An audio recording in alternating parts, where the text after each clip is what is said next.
les probabilités à l'aide du K parmi N. Donc ça, c'est utilisé quand on a N éléments et on en choisit K pour calculer la probabilité. Donc, en plus clair, si on a un sac de billes ici, ça c'est la première bille, la deuxième bille, la troisième bille, et le N va signifier le nombre total de billes. Donc ici on a la Nème bille. Donc, si on a N billes, et on en choisit N, donc on a toutes les billes et on prend toutes les billes. On a juste une probabilité, donc ça donne 1.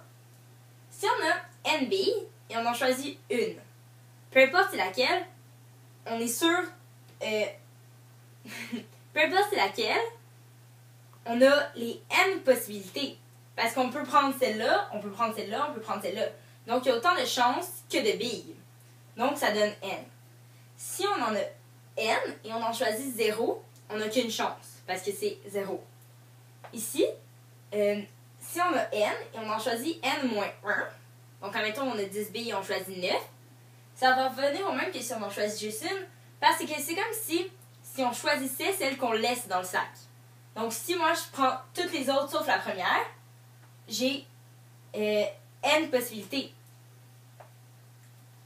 En gros, la formule c'est celle-ci, K parmi N. Par contre, si... je vais expliquer les N-K parmi N. Donc, N-K parmi N, c'est égal à K parmi N, parce que, quand on en prend N-K, c'est comme si on en laissait K. Pourquoi? Parce qu'on va choisir lesquels on va laisser. Donc, c'est comme, on a le même nombre de probabilités avec ceux qu'on choisit qu'on laisse et qu'on choisit qu'on prend. Voilà pourquoi les deux sont équivalents. Je vais vous le prouver. Si on a 3 parmi 7,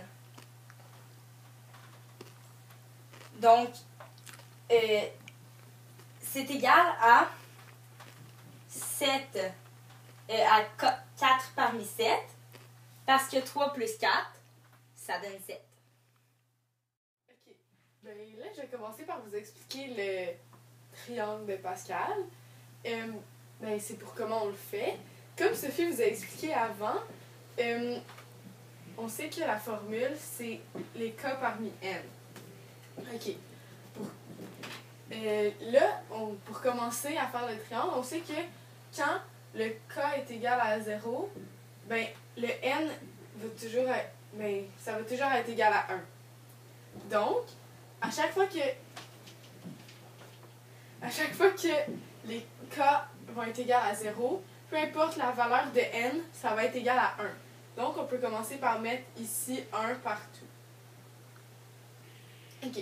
Après ça, on sait aussi que quand N est égal à N, ça donne 1 aussi.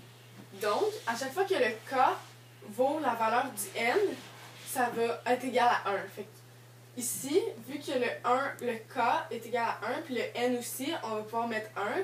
Ça va être comme ça pour tous les nombres qui suivent. Fait que ça nous fait une diagonale. Ok. Là, après ça, quand on va vouloir... Non. Ok.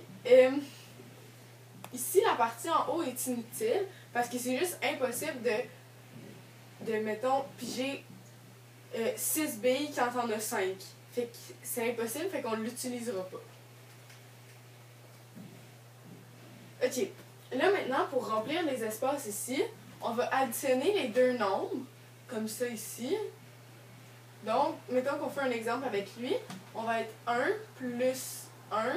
On va mettre le résultat dans la case en dessous, donc ça va être 2. Fait qu'on va le mettre ici. Fait que là, si on suit encore le même principe, on va faire 1 plus 2, ça donne 3. 2 plus 1, ça va donner 3. Là, 1 plus 3, 4. 3 plus 3, 6. 3 plus 1, 4. Là, ici, 1 plus 4, 5. 4 plus 6, 10.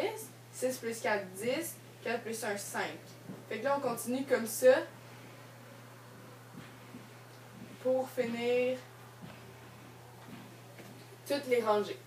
Ok, maintenant, la beauté de la chose, c'est que, vu quand on efface les lignes ici, ça va nous donner le triangle de Pascal.